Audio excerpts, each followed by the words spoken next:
আমি তো ভালো আছি, তুই কেমন আছিস?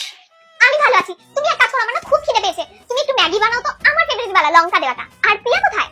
যা, ও নিজের ঘরে আছে, গিয়ে দেখ। এই রে, নিশ্চয়ই আমার নাম করে কোথাও বেরিয়েছে বয়ফ্রেন্ডের সাথে। প্রিয়া তো বাড়িতে নেই। নেই তো, আমাকে তো বলে গেছে যে তোর সঙ্গে বেরোচ্ছে। জানি তো নেই, আরে আমাদের তো বাড়িতে দেখা করার কথাই ছিল না, আমি ভুলে চলে এসেছি। ভুলে গেলি কেন? ভুলে গেলাম কারণ আমি পড়াশোনা নিয়ে ব্যস্ত ছিলাম। পড়া নিয়ে ব্যস্ত? তুই তুই তো নাকি ফেল করেছিস। হ্যাঁ? তোর পরীক্ষার খাতা আমি তো প্রিয়ার ব্যাগ থেকে পেয়েছি, তুই তো বাড়ির থেকে লোকাতে প্রিয়া ব্যাগে ঢুকিয়ে দিয়েছিলি। হ্যাঁ, এই জন্যই তো আমার তো কিচ্ছু পড়া মাথায় ঢোকে না, সামনে পরীক্ষা না, তাই প্রিয়া বলেছিল আমার সাথে একসাথে পড়তে বসবে আর আমরা গ্রুপ স্টাডি করব, ও আমাকে আমার ডাউটস গুলো বুঝিয়ে দেবে। তাহলে বরং একটা কাজ কর, ওকে ফোন কর। কাকে? প্রিয়াকে ও প্রিয়াকে? কেন?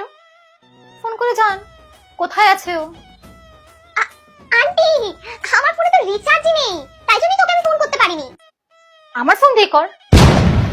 তোমার ফোন থেকে করার কি দরকার, ও যদি ভয় পেয়ে যায়? হ্যাঁ, মনে আছে আমার, ও আমাকে বলেছিল লাইব্রেরিতে দেখা করবে, লাইব্রেরিতে ফোন করা অ্যালাউডই না।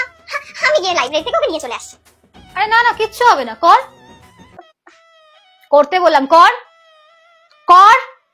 আমি নিয়ে আসি আন্টি। আমার মুখ থেকে আজকে ঘুম থেকে উঠেছিলাম, বেস্ট ফ্রেন্ডের বাড়িতে আসতে গেলে ঠিকুজি কুষ্টি না জেনে আসাই যাবে না, নাহলে ও নিজে তো মরবে, তার সাথে সাথে আমাকেও মারবে। পালাই বাবা এখান থেকে আগে।